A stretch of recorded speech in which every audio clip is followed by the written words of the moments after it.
Government of India నన్ను China పంపించింది. China కూడా వెళ్ళేసి వచ్చాను. After coming from China 6 months నిద్రపోలే నేను. పిచ్చిలేసింది నాకు వాళ్ళ డెవలప్మెంట్ చూసి. వాళ్ళు మనకన్నా తర్వాత స్వాతంత్రం వచ్చింది, మనకన్నా జనాభా ఎక్కువ ఉన్నారు, కానీ వాళ్ళు మనలాగా లేజీ కాదు. They work hard. వచ్చినాక బుక్ రాసా నేను, లెసన్స్ ఫ్రమ్ చైనా అని. నేర్చుకుందాము ఎక్కడి నుంచి అయినా. అక్కడ చైనా భాషలోనే మాట్లాడతారు. లెసన్స్ ఫ్రమ్ చైనా, నేర్చుకుందాం ఎక్కడి నుంచి అయినా. వాళ్ళు సక్సెస్ కి కారణం ఏంటంటే రెండు, వ్యవసాయము, ఎడ్యుకేషన్. ఎడ్యుకేషన్ ఓన్లీ వాళ్ళు చైనీస్ భాషలోనే నేర్చుకుంటారు. వాళ్ళు అన్ని దేశాలు పోతారు, నేర్చుకుంటారు, మళ్ళీ వచ్చి వాళ్ళ దేశం గురించే పనిచేస్తారు. ఫస్ట్ పాయింట్ అది. Second point, education system. Beautiful education system వాళ్ళ దగ్గర. ఒక ఊరు వెళితే పెద్ద బిల్డింగ్ ఉంది అంటే అది స్కూల్. అన్నిటికన్నా బ్యూటిఫుల్ బిల్డింగ్ అంటే స్కూల్. అందుకే వాళ్ళు అంత డెవలప్ ఉన్నాడు అక్కడ. రియలీ వాళ్ళ అగ్రికల్చర్, ఒక్క ఫార్మర్ చచ్చిపోలేదండి అక్కడ సూసైడ్ చేసుకొని. ఇక్కడ ఎవరు చచ్చిపోయినా మనకేం ఫరక్ పడదు. So sad. వాళ్ళకి దేశభక్తి చాలా ఎక్కువ ఉంది, అది మనకు పోయింది. That is the difference what I learn. అది 6 months వెళ్ళి మళ్ళీ నేను ఆ బుక్ రిలీజ్ చేసి వచ్చిన. చైనా గవర్నమెంట్ ఆ బుక్ ను మళ్ళీ ప్రింట్ చేసుకుంది. చూడండి, ఒక ఇండియన్ ఉమెన్ వాళ్ళ దేశం గురించి రాసింది అని. They felt so happy.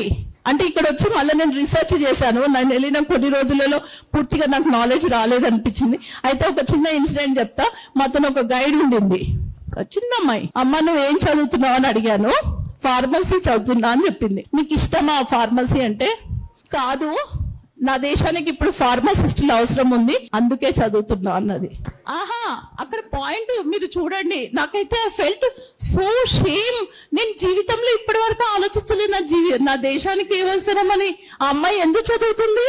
Because there country need pharmacist, so she studying pharmacy.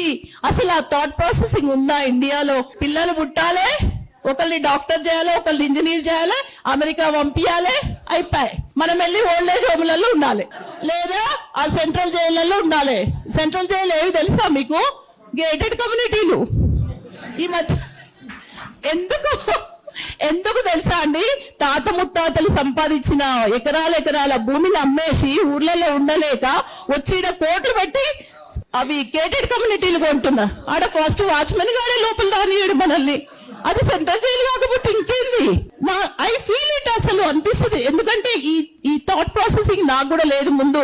ఎప్పుడైతే I went back to village, I have respect to the farmers. ఏం కష్టం అండి అసలు. అది పడితే తెలుస్తుంది. పంట పండించడానికి వాళ్ళు ఎంత కష్టపడితే. మనము ఈ రోజు కూడా నేను చూసిన చాలా మంది అన్నం కూరలు అన్ని వేసేసేస్తున్నారు. అది పండిస్తే తెలుస్తుంది. నేను ఇప్పుడు పండిస్తున్నా కాబట్టి తెలుస్తుంది నాకు కూడా బాధ, కష్టము, ఆ పెయిన్. మనం అందుకే అంటున్నాను, అందరూ ఈ 50+ వాళ్ళందరూ ఇటు ఉండొద్దు హైదరాబాద్ లో. గవర్నమెంట్ ఆఫ్ ఇండియా నన్ను చైనా పంపించింది. చైనా కూడా వెళ్ళేసి వచ్చాను. After coming from China 6 months నిద్రపోలే నేను. పిచ్చిలేసింది నాకు వాళ్ళ డెవలప్మెంట్ చూసి. వాళ్ళు మనకన్నా తర్వాత స్వాతంత్రం వచ్చింది, మనకన్నా జనాభా ఎక్కువ ఉన్నారు, కానీ వాళ్ళు మనలాగా లేజీ కాదు. They work hard. వచ్చినాక బుక్ రాసా నేను, లెసన్స్ ఫ్రమ్ చైనా అని. నేర్చుకుందాము ఎక్కడి నుంచి అయినా. అక్కడ చైనా భాషలోనే మాట్లాడతారు. లెసన్స్ ఫ్రమ్ చైనా, నేర్చుకుందాం ఎక్కడి నుంచి అయినా. వాళ్ళు సక్సెస్ కి కారణం ఏంటంటే రెండు, వ్యవసాయము, ఎడ్యుకేషన్. ఎడ్యుకేషన్ ఓన్లీ వాళ్ళు చైనీస్ భాషలోనే నేర్చుకుంటారు. వాళ్ళు అన్ని దేశాలు పోతారు, నేర్చుకుంటారు, మళ్ళీ వచ్చి వాళ్ళ దేశం గురించే పనిచేస్తారు. ఫస్ట్ పాయింట్ అది. Second point, education system. Beautiful education system వాళ్ళ దగ్గర. ఒక ఊరు వెళితే పెద్ద బిల్డింగ్ ఉంది అంటే అది స్కూల్. అన్నిటికన్నా బ్యూటిఫుల్ బిల్డింగ్ అంటే స్కూల్. అందుకే వాళ్ళు అంత డెవలప్ ఉన్నాడు అక్కడ. రియలీ వాళ్ళ అగ్రికల్చర్, ఒక్క ఫార్మర్ చచ్చిపోలేదండి అక్కడ సూసైడ్ చేసుకొని. ఇక్కడ ఎవరు చచ్చిపోయినా మనకేం ఫరక్ పడదు. So sad. వాళ్ళకి దేశభక్తి చాలా ఎక్కువ ఉంది, అది మనకు పోయింది. That is the difference what I learn. అది 6 months వెళ్ళి మళ్ళీ నేను ఆ బుక్ రిలీజ్ చేసి వచ్చిన. చైనా గవర్నమెంట్ ఆ బుక్ ను మళ్ళీ ప్రింట్ చేసుకుంది. చూడండి, ఒక ఇండియన్ ఉమెన్ వాళ్ళ దేశం గురించి రాసింది అని. They felt so happy. అంటే ఇక్కడ వచ్చి మళ్ళీ నేను రీసెర్చ్ చేశాను. నేను వెళ్ళిన కొన్ని రోజులలో పూర్తిగా నాకు నాలెడ్జ్ రాలేదనిపించింది. అయితే ఒక చిన్న ఇన్సిడెంట్ చెప్తా. మాతో ఒక గైడ్ ఉండింది, చిన్న అమ్మాయి. అమ్మ నువ్వు ఏం చదువుతున్నావు అని అడిగాను. ఫార్మసీ చదువుతున్నా అని చెప్పింది. మీకు ఇష్టమా ఫార్మసీ అంటే? కాదు, నా దేశానికి ఇప్పుడు ఫార్మసిస్టులు అవసరం ఉంది, అందుకే చదువుతున్నా అన్నది. ఆహా, అక్కడ పాయింట్ మీరు చూడండి. నాకైతే ఫెల్ట్ సో షేమ్. నేను జీవితంలో ఇప్పటి వరకు ఆలోచించలేదు నా దేశానికి ఏ అవసరమని. ఆ అమ్మాయి ఎందుకు చదువుతుంది?